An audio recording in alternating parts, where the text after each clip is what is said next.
Bienvenidos, queridos amigos, queridas amigas de la Jinga. Estamos aquí en una nueva entrevista. Hacía tiempo que no teníamos una y en este caso pues tenemos un entrevistado muy especial. Como podéis ver en pantalla es el gran Adolfo Aldana. Buenos días, Adolfo, ¿qué tal? Hola, buenos días. Pues muy bien, muy bien. Por aquí al sur del sur, en el campo de Gibraltar, Fíjate, deseando pues echar un ratito bueno con vosotros. Muchas muy gracias. bien, nosotros también encantados por supuesto de que estés aquí. Vamos a presentarte un poco a nuestra audiencia, que muchos de ellos no te conocerán. Ya por tema de edades, pero bueno, ex jugador del Real Madrid, del Deportivo de La Coruña, del Español y una dilatadísima carrera, la cual vamos a empezar hablando pues de tus inicios.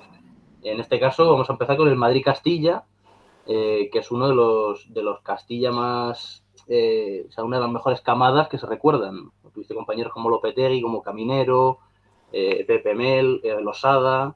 Entonces queríamos preguntarte, porque claro, fue la camada después un poco de la quinta del buitre, si había cierta presión por superar eh, todos esos jugadores y la propia presión en el Castilla de subir en cualquier momento al primer equipo. Bueno, yo creo que efectivamente, como habéis dicho, la camada fue estupenda. De hecho, las dos mejores clasificaciones en segunda división del Castilla, que yo recuerde, una es ese primer puesto luchando hasta el final con el Athletic B, ¿no? El Bilbao Athletic, que fue efectivamente con la quinta el buitre, aunque muchos ya habían subido al primer equipo, y la nuestra, que fuimos terceros después de Málaga y Elche, esa temporada, o Elche y Málaga, no recuerdo bien.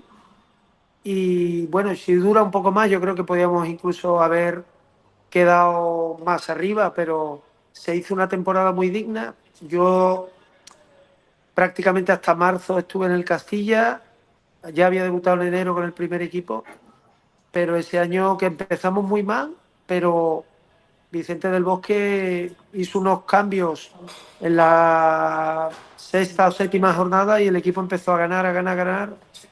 Y la verdad que yo creo que estuvimos casi 8 semanas o 9 seguidas ganando y de ahí hasta el final de liga, que fue, yo creo que en aquellos momentos los dos primeros subían y los dos siguientes promocionaban contra el tercero y cuarto de primera, pero claro, el Castilla obviamente teniendo el primer equipo al Madrid en primera división renunció, pero sí que esa temporada 87-88 fue muy buena.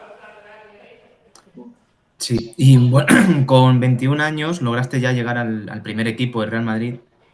¿Puedes contarnos un poco cuáles eran tus expectativas y un poco también cómo era ese vestuario, ¿no? Repleto de tanto talento? ¿Cuál es la primera pregunta, perdona? ¿Cuáles eran tus expectativas a la hora de llegar al primer equipo?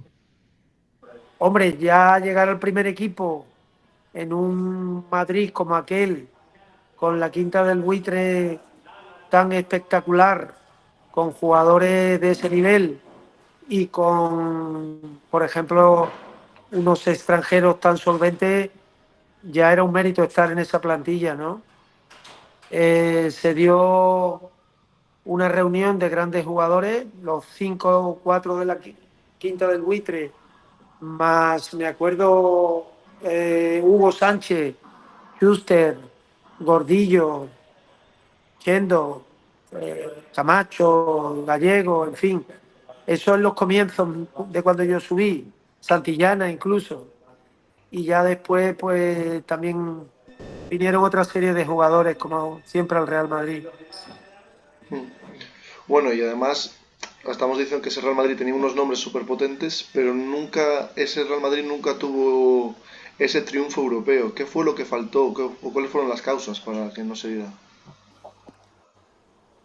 Pues no sabría decirte. Primero que antes era muy difícil porque solo el primero de liga tenía derecho a jugar la Champions o lo que era la Copa de Europa, con lo cual eso limitaba, ¿no? Actualmente son 4 y tú puedes quedar el cuarto en la liga o el tercero y tener opción de ganar la Champions. En aquellos momentos el segundo ya no jugaba en la Champions, podía jugar la UEFA. Entonces, esos años es verdad que se ganaron 5 ligas, pero después, algunos años, porque nos tocó el todopoderoso Milan y nos eliminó 2 veces, otra con el famoso PSV Eindhoven, que en las últimas 2, 3 eliminatorias no ganó ningún partido y fue campeón, empatando. Y que nosotros pues no fuimos capaces de ganarle a doble partido, me parece, en semifinales. Yo creo que no se dieron las circunstancias. Llegamos 2 veces a semifinales, una contra el PSV y otra contra el Milán, y nos eliminaron. Y bueno, no le encuentro otra explicación que, bueno, que en esa eliminatoria estos equipos fueron mejores. Puedes tener, lo mismo le ha pasado al City, ¿no? Por ejemplo, en las 2 últimas con el Madrid, yo creo que ha sido netamente superior, ha controlado el partido, pero el Madrid se ha llevado las eliminatorias. Se ha llevado en la última sin perder. El City, pues a penaltis, quedó eliminado. Muchas veces el equipo que mejor juego hace una mala eliminatoria y no ganas. Y lo que hay que estar pues acertado en esos partidos clave y el Real Madrid actual, yo creo, en los últimos años tiene eso. Sí. Bueno, dentro de ese vestuario queríamos hacer un hincapié un poco en 2 jugadores que, pues, que hemos notado que eran perfiles totalmente opuestos a nivel personalidad. Uno de ellos, por supuesto, es Emilio Butragueño, que siempre le vemos en televisión calmado, sereno, siendo un poco la imagen del Real Madrid. Y por otro lado, Hugo Sánchez, que has mencionado que tiende más un poco a pues un poquito de ego, ¿no? ¿Cómo eran ambos en el día a día? Bueno, pues cada uno, como tú bien has dicho, con su personalidad.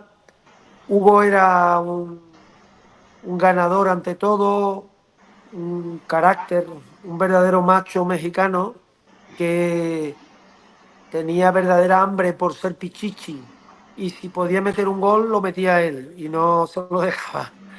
Después sí que es verdad que dentro del equipo era un jugador muy inteligente y era un gran facilitador del juego, mejoraba mucho a los compañeros, sabía cuándo jugar de cara y sobre todo estaba en el sitio. Y para los centros que venían de Michel o de Gordillo o de otros, ¿no?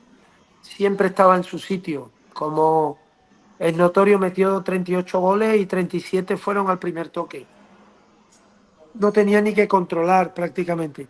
También era un fútbol que se llegaba muy bien por banda, teníamos unos jugadores que centraban de maravilla.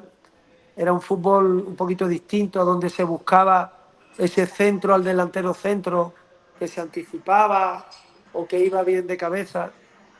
Y Butragueño era más genial, era un jugador que súper inteligente también, muy hábil, con la capacidad de tener esa clarividencia en los últimos metros.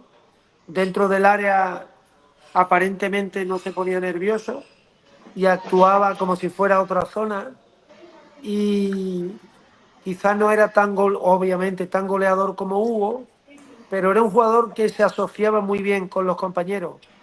Y eso sí tenían los jugadores de la Quinta del Buitre, tanto Rafa Martín Vázquez, Michel o Emilio. Se asociaban en paredes muy bien. Emilio entendía perfectamente lo que era una pared y, sin ser un jugador veloz o súper veloz, sin ser un jugador que disparaba especialmente bien, ni iba bien especialmente de cabeza, pero tenía esa facilidad para el gol, para estar también en el sitio. Y se juntaron 2 jugadores diferentes, pero muy complementarios también. En esa misma época conseguiste decidir un clásico liguero gracias a una tremenda arrancada desde el centro del campo en el que te fuiste prácticamente tú solo de todo el Barça. ¿Dirías que ese es el gol más importante de tu carrera?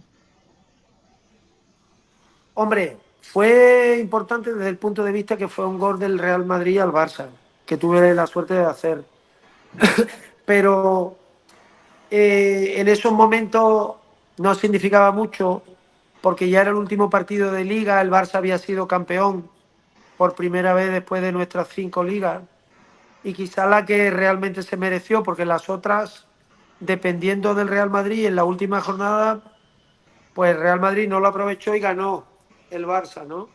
Pero esa sí la ganó bien, le hicimos el pasillo ese día y el gol fue un gol que valió como consuelo de haber ganado al campeón en el último partido y poco más. Eh, pero no fue para mí un gol tan trascendente como si te jugaras un campeonato o alguna cosa.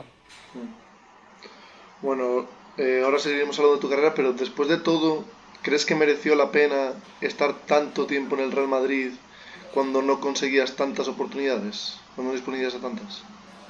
Bueno, esa es una pregunta que es difícil de resolver, Mm, pero que bueno, que a la postre se demostró al año siguiente cuando me fui al Depor y pude ser internacional varias veces y solo una lesión grave truncó la buena racha, viene en cierta manera, a darte la razón en la pregunta, ¿no? Que igual si me hubiera ido un par de años antes, pues mejor. Y seguramente sí, pero también traté de forzar un poco la salida y en ese momento, pues el equipo había tenido muchas lesiones y no se facilitó. Yo creo que después del tercer año hubiera sido un buen año para haber marchado con 24 y haber hecho cosas como después pude hacer en La Coruña. Y solo, como te digo, la pena que la lesión me fastidió casi un año y medio. Mm. Sí, bueno, hemos visto después de esta salida al Madrid, barajaste opciones, como todos los profesionales, y te encontraste con una del máximo rival del Madrid en aquella época, que es el Atlético de Madrid, de Jesús Gil. Entonces te queríamos preguntar si esto realmente ocurrió, si fue una posibilidad real y si pudiste incluso hablar con el presidente, con Jesús Gil. Sí, tuve alguna conversación con Jesús Gil. Él siempre buscaba también desestabilizar un poco al equipo rival, en este caso el Real Madrid, y nos tocó tanto a Sebastián Losada como a mí. Sebas acabó yéndose un poco más tarde, me parece, Sebastián Losada. Y yo en este caso pude barajar la posibilidad, pero después de conversaciones con el presidente del primer equipo del Real Madrid, al final opté por quedarme. Y bueno, yo creo que fue una muy buena decisión porque siempre quedarte en el Real Madrid es una decisión buena, a pesar de que, como bien habéis intuido, a todo futbolista le gusta jugar, sea en el equipo que sea, ¿no? Y si no estás jugando, pues prefieres a lo mejor estar en otro sitio y jugar todos los domingos. Sí. Y bueno, como ya has mencionado, finalmente te decantaste por ir a un club como el Deportivo de La Coruña. ¿Cuáles dirías que fueron los factores decisivos para marcharte? Bueno, principalmente que yo acababa mi contrato, aunque anteriormente Ramón Mendoza también barajó la posibilidad de renovar. Yo estaba jugando ese año bien, pero bueno, hubo un cambio, llegó Ben Hacker y contó menos conmigo y yo ya terminaba, entonces me tenía que ir sí o sí, después de 4 años y medio, 5 campañas.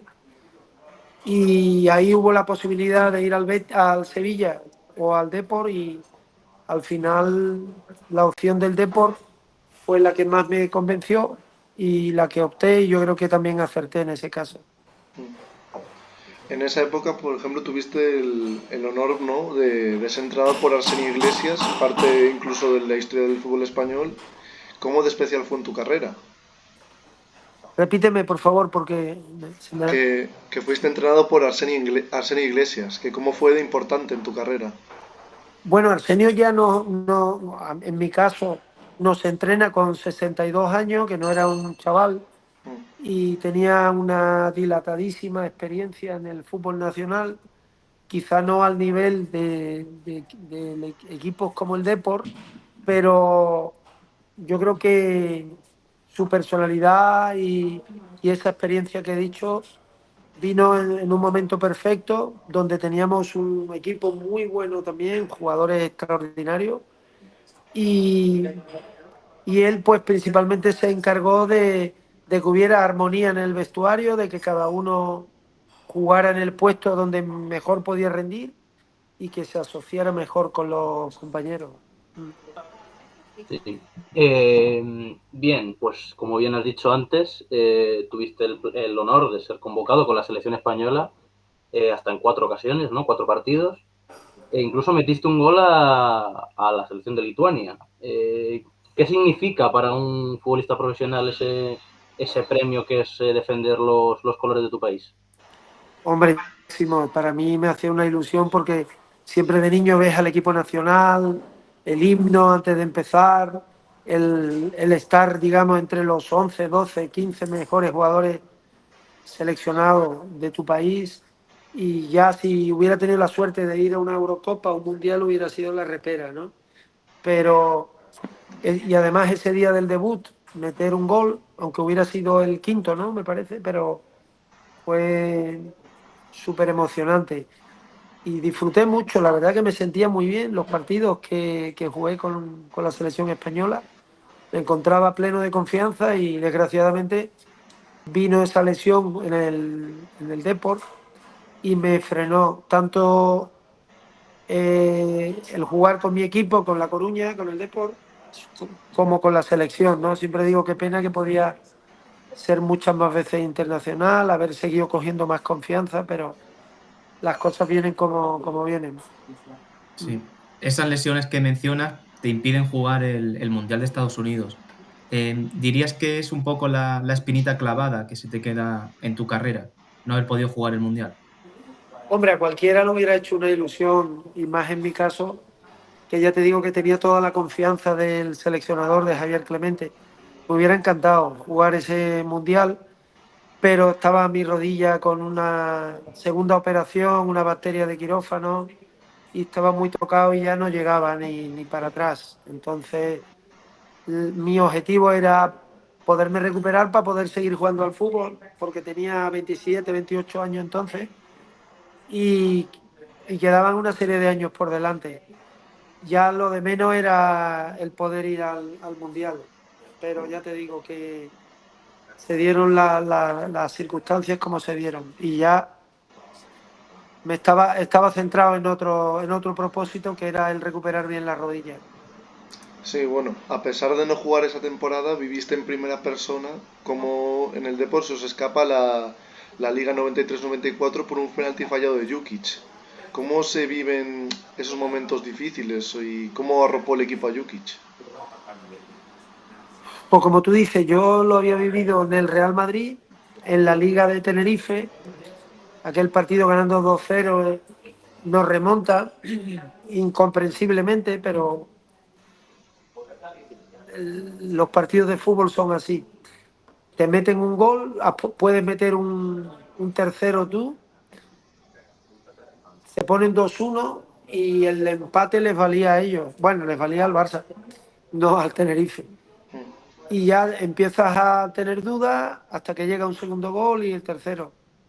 Y yo lo había vivido, con lo cual no lo viví el segundo año de Tenerife, yo ya estaba en La Coruña, pero el recuerdo pues fue esa liga perdida en Tenerife y otra vez perdida contra el Valencia en La Coruña.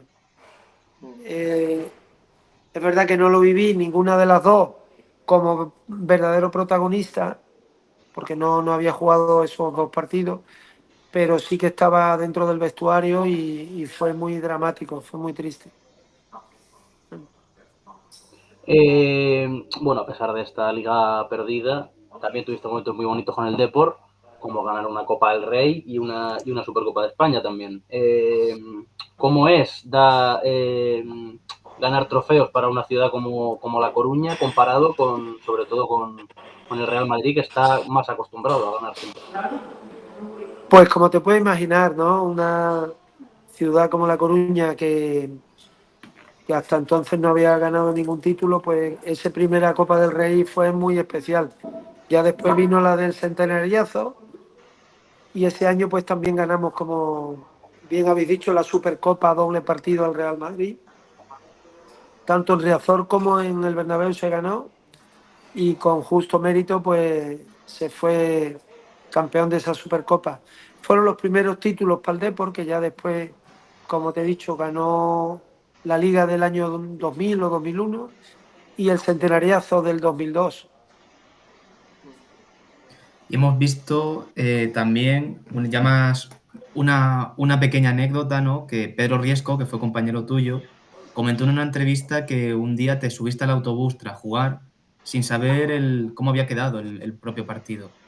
No sé cuánto tiene de esto de real, si es verdad o no. Cuéntanos un poco.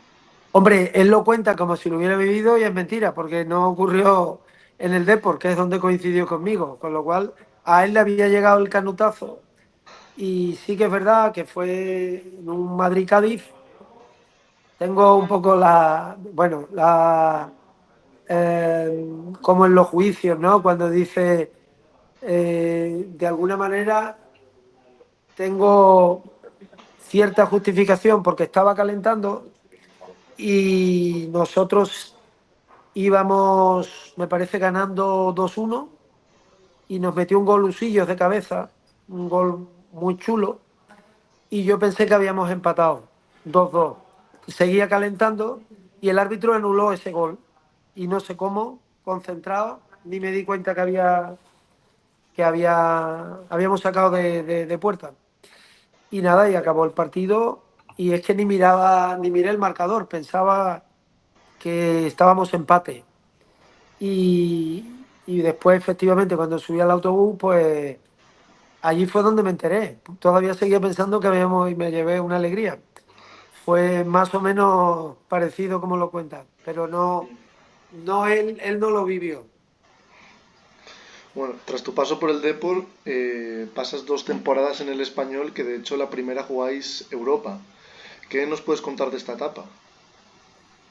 Bueno, la primera que efectivamente se juega Europa, se juega UEFA, fue mérito del equipo del año anterior, que quedó muy bien clasificado en Liga, ¿no?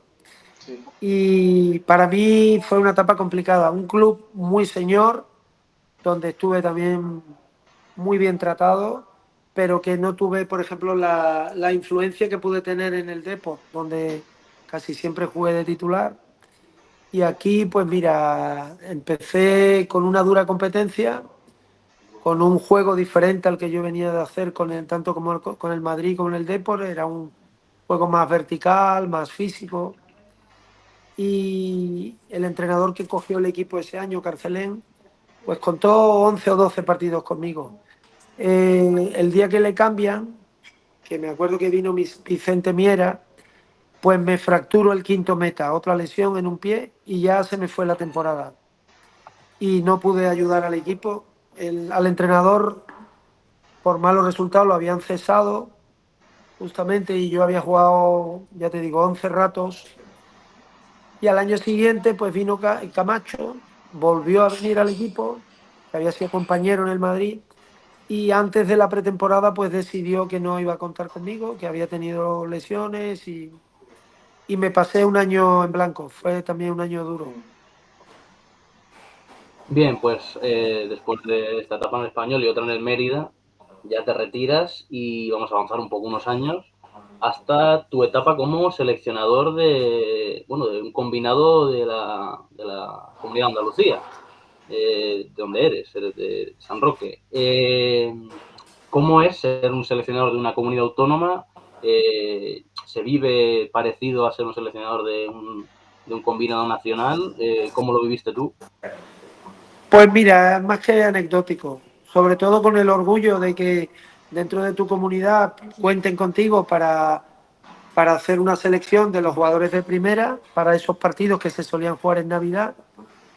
Y anecdótico porque coincidí la época que ya se jugaba muy poco, casi lo que venía de esa regularidad que se jugaba casi todos los años en Navidad un partido muy bonito, con los jugadores de la propia comunidad autónoma, pero justo coincidió que lo cogí con la crisis del 2008, creo, y a partir de ahí solo jugamos un partido ese año y a los pocos años el centenario de la Federación Madrileña, que también jugamos un Madrid-Andalucía, que ganamos allí 1-2 y creo que solo se pudo jugar esos dos partidos. Al llegar la crisis, las federaciones no tenían para mucho y se cortó un poco el ritmo de partido. Entonces tampoco lo viví. Fueron muchos años, pero sin haber partidos. Eran sobre todo partidos de diversión en la época de Navidad, cuando había el parón liguero. Pasamos un poco ya a las dos últimas preguntas. Queríamos también conocer cómo es el día a día actualmente para ti, si sigues ligado del fútbol de alguna manera. No, al fútbol lo más es un curso de fútbol, un campamento, un campus de fútbol que llevo haciendo 21 años, creo que vamos este año para el 22. Lo hago primero en Marbella y después donde vivo, en la zona de Sotogrande, aquí en zona de campo de polo, y donde reconvierto un campo de polo de césped natural.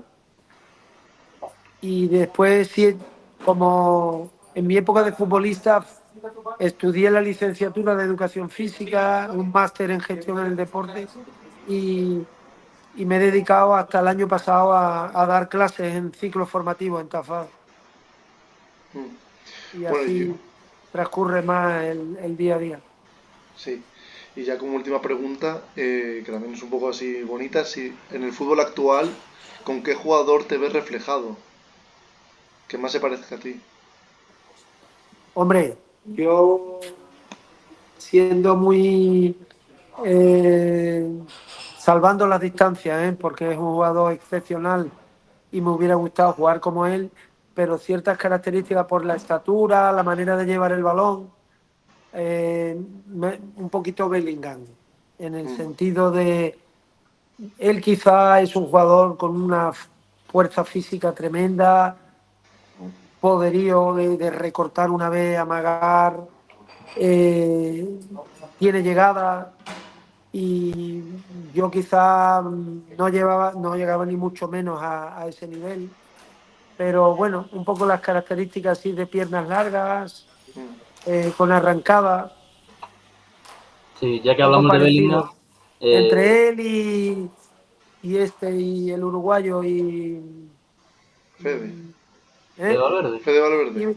y Valverde un poco en las arrancadas con balón, pero yo de los jugadores actuales donde más me veo reflejado. Me gustaba mucho ese pase entre líneas al delantero, dejar al delantero solo, ¿no? Siempre estaba buscando, cuando recibía, cómo conectar con el delantero. Sí, ya que hablábamos de Bellingham y Valverde, ¿qué te parece la situación actual del Real Madrid como exjugador? ¿Cómo lo estás viviendo actualmente? Pues bueno, como todos los equipos, le ha pasado incluso al City, las bajas, las lesiones, pues siempre afectan y desestabilizan. La marcha de Kroos, todo el mundo sabe que ha desestabilizado un poco y en eso está, en buscar la reestabilización otra vez el equipo. Creo que el partido del otro día contra el City fue muy importante, incluso el del Atlético Madrid, que creo que el equipo hizo un buen juego, lo intentó. Es verdad que determinadas decisiones arbitrales puntuales e importantes están haciendo que el equipo no esté ganando los partidos, ¿no?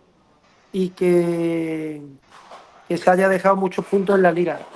Pero esta eliminatoria del City, si consigue salvarla y sacarla adelante, que todavía no está resuelta, creo que puede ser muy importante para el Madrid en el final de liga que queda, tanto en Copa como en Liga, como en Champions.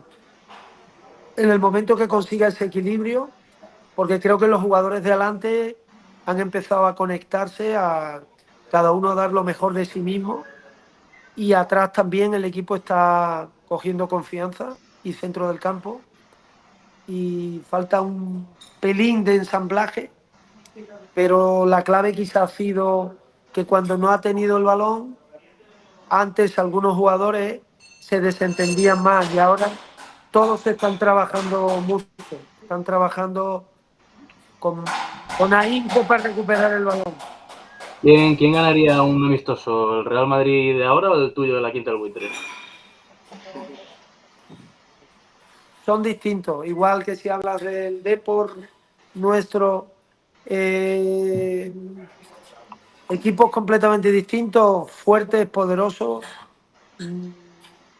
Hoy, indudablemente, el fútbol tiene un componente táctico muy importante y físico. Los jugadores son verdaderos atletas, cosa que en nuestra época no era tanto. Pero quizá el fútbol nuestro era más fútbol de calle, más creativo, un fútbol más de ida y vuelta, muy vertical, donde no había tanto ese control de no intentar perder el balón, y te jugaba cada jugada que podías, te la jugabas. Y eran juegos distintos, pero yo creo que sería un partido interesante. ¿Y cuál dirías que es el mejor Madrid que hayas visto tú en tu vida, la mejor generación? Hombre, yo me quedo con la Quinta del Buitre, con ese Hugo Sánchez metiendo 30 y tantos goles, ese Rafa Gordillo en lo mejor de su vida, Bernardo Schuster también dándolo lo mejor, y con Bullo en la portería, y con Sanchís, Hierro, Michel, Rafa, Martín Vázquez y Buitre. Yo creo que ese equipo era un equipo muy, muy completo, de lo mejor que dice. Sí. Ahí está. Bueno, no sé si nos queda alguna pregunta más. No. Estamos, ¿no? Pues Yo creo que ya... gracias tremendas, porque para nosotros era muy importante una entrevista con un tío de tu trayectoria. Gracias tremendas. Aquí tienes una casa. Y nos vemos por el camino. Muchas gracias. Perdonar que es que están rompiendo Sí. una puerta prácticamente donde estoy, y hay un ruidazo. No Al pasa final, nada. justo. No pasa nada. Gracias, Adolfo. Muchas gracias a vosotros.